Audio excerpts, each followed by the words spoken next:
It's October 13th of 2011. Recently, Alan got injured at work, a fracture in his spine. Thankfully, Jim McIntosh offered the family to take up residence with him in his hometown of Carlston, New Mexico.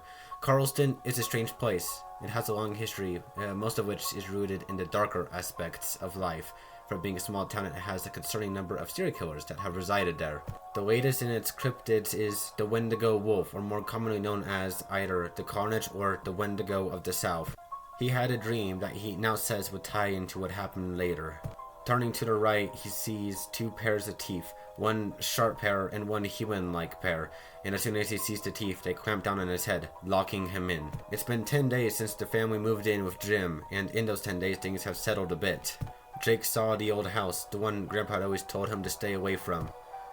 But based on the smirk on Jim's lips, Jake knew he was hearing the story behind that house. Again, half of people's bodies were being found torn apart as if some wild, horrible creature had ripped the victim to shreds with knives or claws. The Carlston Reaper. One man became the prime suspect, Wilson Williamson, the father and husband of the Williamson household. When police went to get his alibi for the latest murder, they were met with a deranged lunatic who attacked them. Mirabelle Williamson, Wilson's wife, was found, and she had taken her own life. Mike stuttered before saying he saw something out there. Jake wasn't really alarmed by this. They're in a town, they're full of people. So he looks out the gap and sees absolutely nothing. There's nobody there, not even an animal. They go back inside, and Jake asks Mike to draw what he thinks he saw, and so he would, in detail. With just a pencil, he drew the scene. Jake would look at the drawing and then pause. This, whatever Mike saw, it's from Jake's dream. The two sets of teeth is the bombshell to Jake. One sharp pair, one human-like pair. It's got to be. And as he gazed into the window, he noticed a flicker of movement, and before he could even register that, something gripped onto the bars, a hand, a furry, clawed hand. And then, in the darkness, all he could resemble is the red disc that resembled an eye.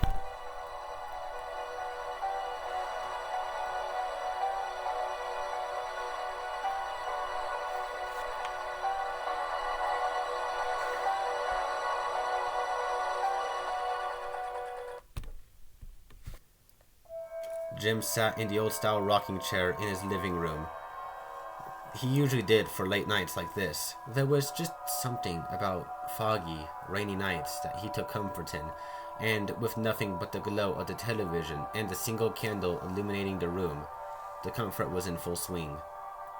On the television was the Carlston local news, something about how a YouTuber had found some ancient Native American artifacts while doing a ghost video, because of course, it was a ghost video.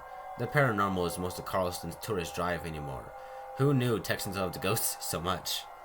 However, surprisingly, a breaking news forecast came across the screen, and the usual channel Jim watched was interrupted by news of another poor couple of souls found killed.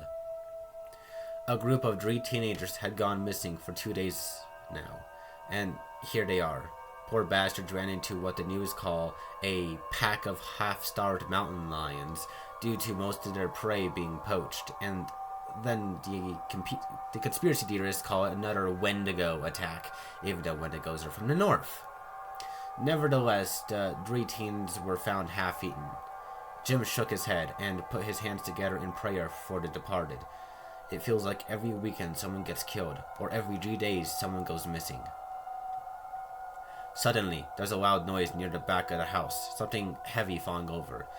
Jim is startled out of his prayer and looks in that direction. He decides to go check and make sure everyone's okay.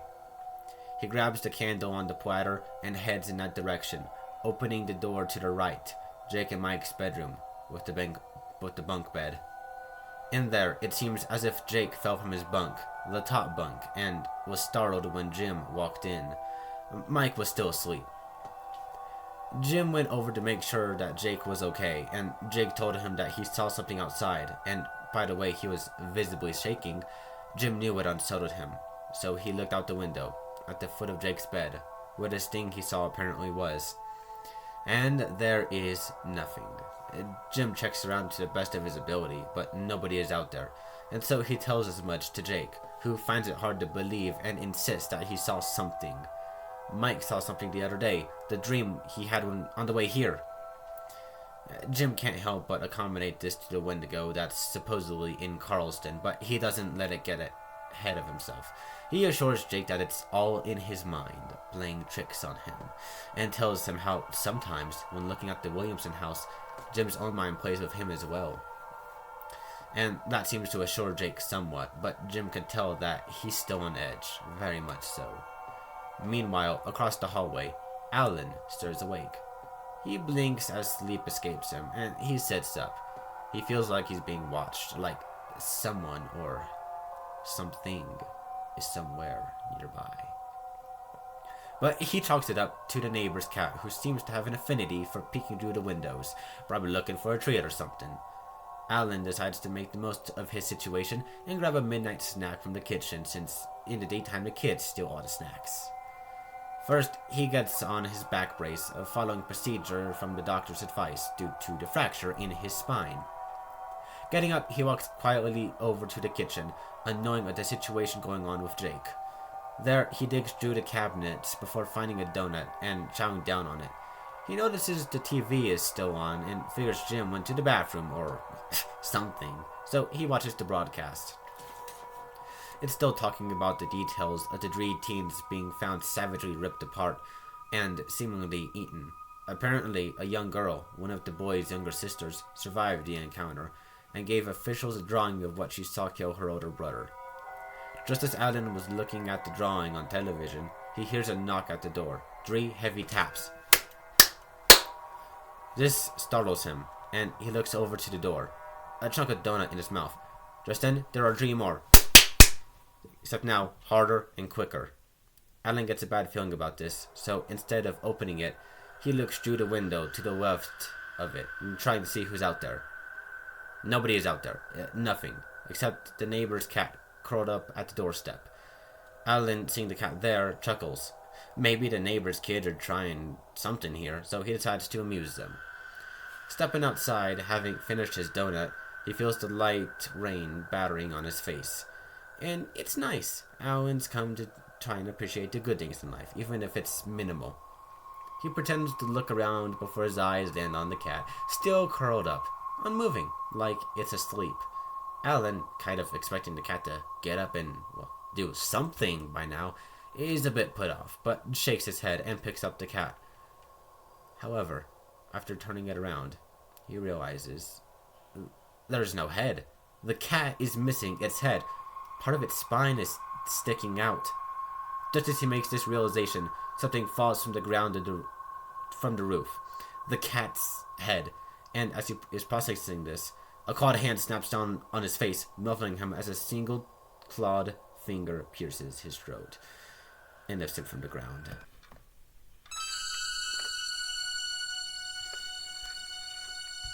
There's an audible, sickening crack as his neck is snapped with a twist, and he is dragged into the roof. Meanwhile, in Jake and Mike's bedroom, Jim is still comforting Jake, reassuring him for the 5th time that nothing was outside. But as he does, they both hear a sound coming from the roof, like something was being dragged. The kind that could easily just be the rain, or a tree branch. And a moment later, there's a sound of something hitting a window, or more specifically, the bars outside of the window, and it hits hard.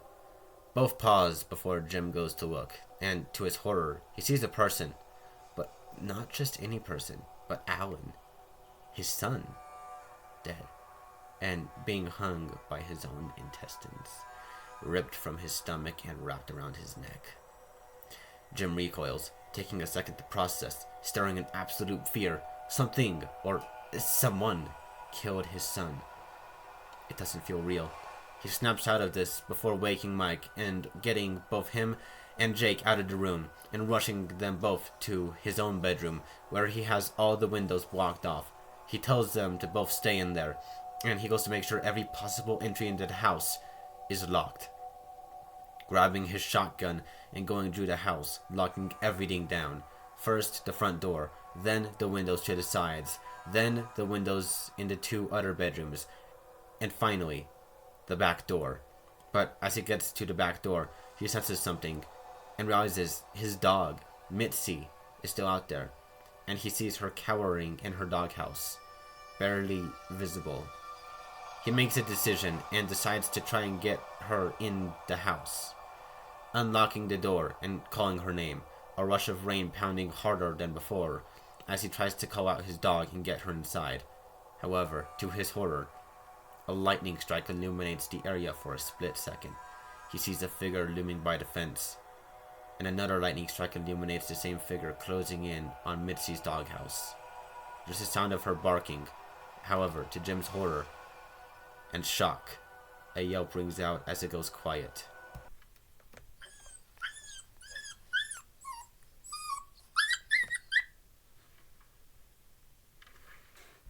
Jim stands there, wide-eyed, praying that Mitzi is somehow okay, even though he knows she isn't. But as he does, something is thrown at him, causing him to stagger back, looking down and seeing that it was Mitzi, or half of her.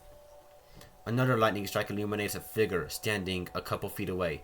Jim raises his shotgun and fires a shot before slamming the door and locking it, rushing back over to his grandchildren.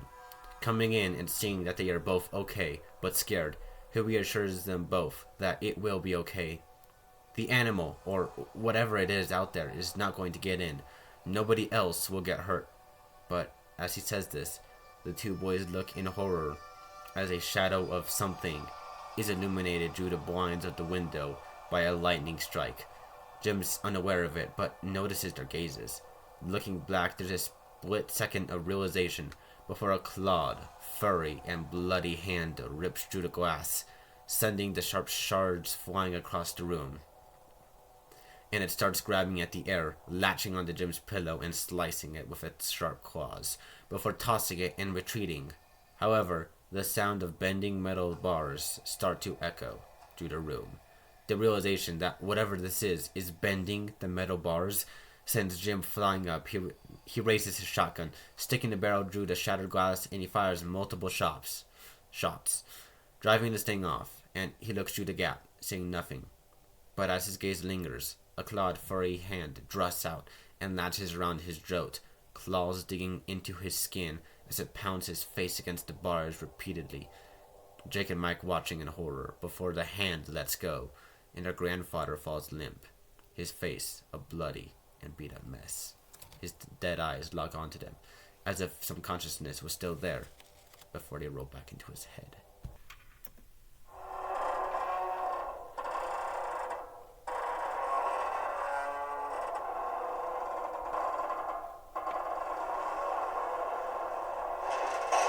And the sound of bending metal echoes once again. Jake realizing that it's not safe to be in here anymore, and urging Mike up. Thinking fast, the shell shock from the deaths of both his father and grandfather, alongside a primal urge to survive, pushing him. Running out, looking up, and there it is, the attic. He gets on the couch and manages to remove the 4-foot-wide cover, and he urges Mike in, picking him up and placing him in the attic. Just as he does, he hears the metal bars in Grandpa's room being ripped off. Then the glass shatters. Rushing, he jumps in as well, putting the cover back on and urging Mike to stay quiet. The two sit in fear as this thing scrambles into the house, the sound of what could presumably be their grandfather's battered body hitting the ground before it's picked up, and the sound of flesh being torn, the kind that you'd only ever think you would ever hear in your life in a Jurassic Park movie or something like that. That sound tears through the air, tears through the sound of battering rain as the bite is taken out of their grandfather. Jack rises, he is hyperventilating and muffles himself, hoping that this thing won't find them. For a dreadful couple of minutes that feel like hours, the two sit in the attic, having to hear this thing tearing the house apart, trying to find them. Mike shifts, and he is poked by an arrowhead, part of grandfather's collection he keeps up here. A bead of blood is drawn, and suddenly the noises from below stop, and the footprints trudge along to the living room, and then right under them. As the realization comes to pass, this thing that managed to kill their dad, to kill their grandfather, that killed so many others. The same clawed hand from earlier, it tears through the opening, wood splintering as it clawed frantically before managing a grip on Mike's leg and started to pull him down. Jake, thinking fast, grabs an axe, a sharp one, and he repeatedly brings it down on this monster's arm, seeming to do nothing as its claws break into the skin in Mike's leg, drawing even more blood, which seems to spur it on. And to his horror, Mike is pulled down, and a scream tears from his throat before the jaws of the thing crunch down on his head, removing it in whole, leaving behind his lifeless, headless body as it falls to the floor.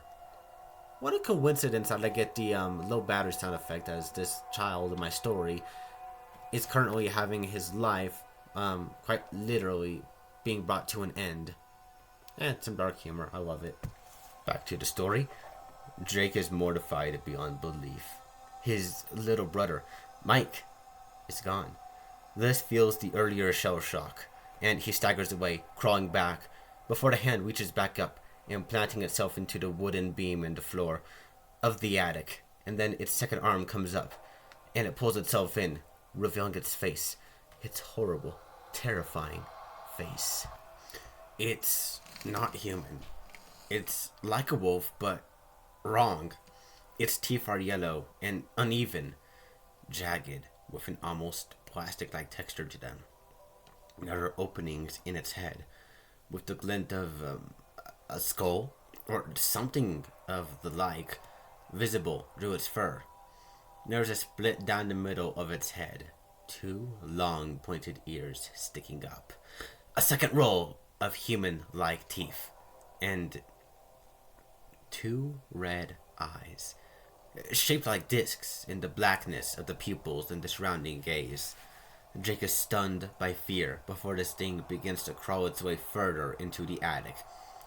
Thinking on instinct, Jake turns, seeing the attic window, just barely big enough to fit through, and he breaks it with the axe, and he jumps out, landing hard on the ground. Luckily, he lands on the grass in the front lawn. He looks back before running over to the neighbor's house.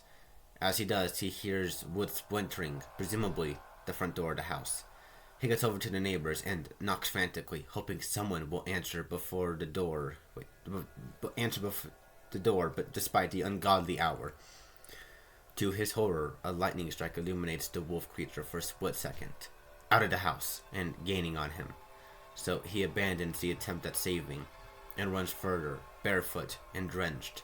He runs until his feet give out from under him, and he falls to the ground, looking back and seeing shadow, another lightning strike, and there it is, red eyes now glowing in the darkness, 2 red discs signaling impending death. He thinks it's over for him, no way to escape now, but it just stands there, and slowly the morning light of the sun begins to rise, and the rain begins to fade. The eyes vanish as the sun casts itself over where the thing once stood, and Jake is left expecting it to back up, and finish him, like it did in his dream. But nothing. It doesn't pop back up. And so he gets back up and rushes to the nearest house. Later that day, news coverage of the event would go wild. The house would be searched. They would find the damages done and several bloodstains, but all the bodies, Alan, Jim, and Mike, were gone, leaving behind barely anything. Not even the cat or Mitzi were found. Jake would have to go to a psychiatrist and had to stay with a friend of his grandfather's until a close relative who could take him in could be identified.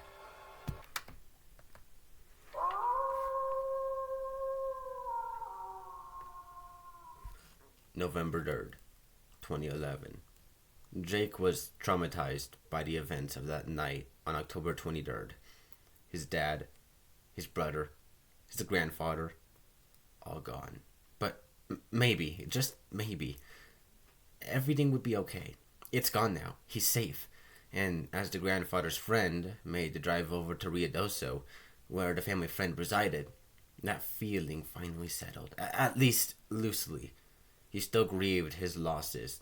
He was only 13 after all. But then, the engine gave out, and the friend, Micah, had to pull over and check the engine. Jake suddenly felt a wave of unease. the darkness surrounding them almost seeming to taunt him with the face of that monster, that Wendigo, that werewolf, whatever it was. But he keeps calm. It's gone now. He's okay. Everything is okay. But then there's the sound of a thump. He can't see past the raised hood of the car, and he assumes it's Micah fixing something. But then the hood is lowered, and it is Micah, but his neck is snapped. As Jake realizes this, he hears something sharp scraping against the glass of his window, and when he turns to look, he sees the two disc-like red eyes. Then, in a heartbeat, the glass shatters as the monster's hand reaches through it, and then its jaws follow, gaping wide. And Jake's entire head is clenched into this thing's mouth, and his body goes limp as it's pulled out of the car, blood spurting. The Wendigo, the carnage, rises to its full height as it bites down harder, the muscles keeping the head to the body finally breaking as the head swallowed whole. As the head begins to fall at the open stomach, the carnage spots a campfire in the woods. The scent of living blood, more for its endless hunger. Nobody escapes the carnage. Thank you so much for watching. Happy Halloween. I really hope this was an enjoyable video. I decided to make it a bit more theatrical than the last two. You know, it being the finale and all that, I thought it was fitting. Now you might have noticed halfway through the video, the candle wasn't exactly illuminating as much. So I got this beautiful guy. He's my last year art project. And you can tell that he glows. And so I used him. I just kind of placed him under my recording device. Totally what it's called. And yeah, you can take his head off. It's pretty cool. You know, it's a red ball of death. And it's actually also, oh shit, hang on, my hat just fell. This is actually supposed to be the Carnage. Yeah, I've had the idea of him for a long time now. But that's going to do it for today. I've got so much more in store for you. All of you watching right now. Yeah, I can't wait to share it all. I hope the Wendigo to South was a great introduction to my channel. Still finding my footing here, but, well, that's going to take a lot longer than 3 videos. It usually takes longer than 3 videos. But, with all that out of the way, I'll see you later, and happy fucking Halloween. Now I am going to go watch Halloween.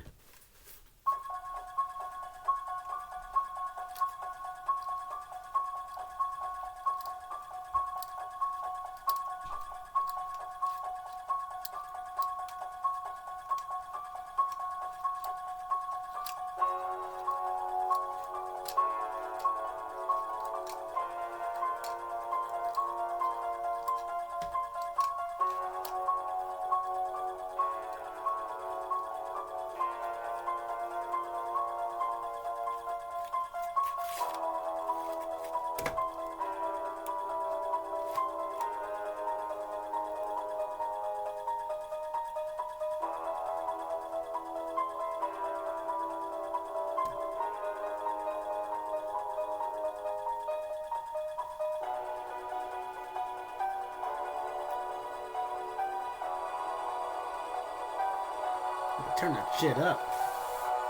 I was already turned up all the way.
No, no, no, no, no, no, don't.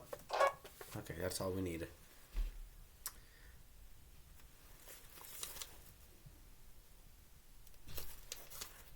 This makes for a really cool jack-o'-lantern. I'm glad I made this and I decided to keep it.